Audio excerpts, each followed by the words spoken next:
Patch 25, this is CRJ in flight. Patch 25, pass line is CRJ. At 8:47 p.m., an Army Black Hawk helicopter collided with a regional jet in the nation's capital. The crash occurred over the Potomac River near Reagan National Airport, killing 67 people. It's one of the most restricted airspaces in the country, but this particular area has long worried pilots like retired Army officer Daryl Feller. That's probably the most dangerous spot on all those routes in D.C. So here's everything we know about why that area is so precarious. So some crashes have happened recently, and they've been getting a lot of attention on the news. So curious to see what they'll say about this flight zone. 33-mile radius around Washington, D.C. is considered a special flight rules area. Pilots have to have advanced clearance from the FAA to fly here, and aircraft must have altitude encoding transponders, among other things. Within that, there's a 17-mile flight-restricted zone around Reagan Airport, with even stricter rules. And then there are prohibited areas around the White House, National Mall, and the Vice President's residence. But even with the restrictions, it's still one of the most congested airspaces in the country, with civilian, military, police, and other government aircraft constantly operating. To help manage this, DC has designated helicopter corridors, as well as altitude restrictions to keep everyone safe. So what happened during the crash? Flight data shows the Black Hawk helicopter flying south down a helicopter corridor over the Potomac River.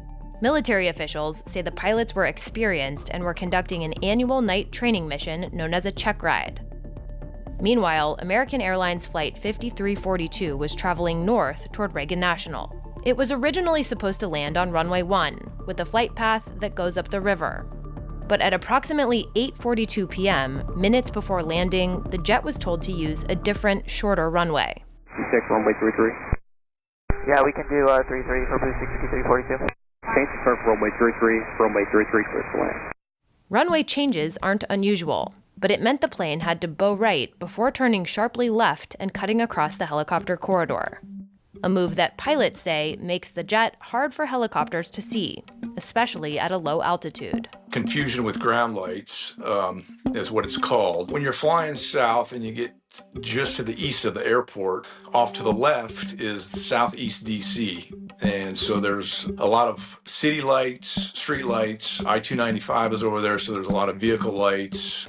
What happens is low-flying aircraft will get lost in the background of all those city lights, and you can't see them if they're moving towards you, away from you, or you can't see them at all.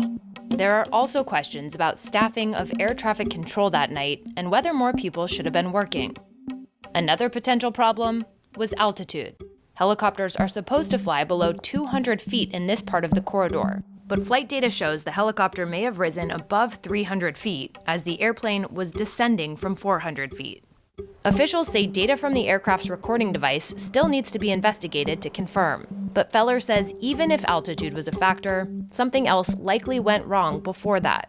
A professional Army aviator is not going to fly within 100 feet of a passenger jet. He's just not going to do that. I would suspect that he didn't see the jet. During a press briefing, Defense Secretary Pete Hegseth said this. There was some sort of an elevation issue that we have immediately begun investigating at the DoD and Army level. Army CID is on the ground investigating. Top-tier aviation assets inside the DoD are investigating, sir, to get to the bottom of it so that it does not happen again, because it's absolutely unacceptable.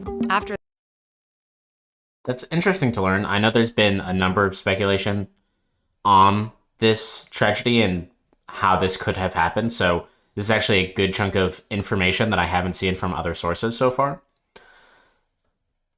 So it's curious that they did have this key point that is very treacherous, it seems, for flight traffic, and that there was some potential miscommunication and misalignment on those flight paths that were there. After the crash, the FAA announced it would restrict helicopter traffic in the area where the Black Hawk was traveling. Thank you for watching. If you've enjoyed what you've seen, please hit like or subscribe. I will see you around.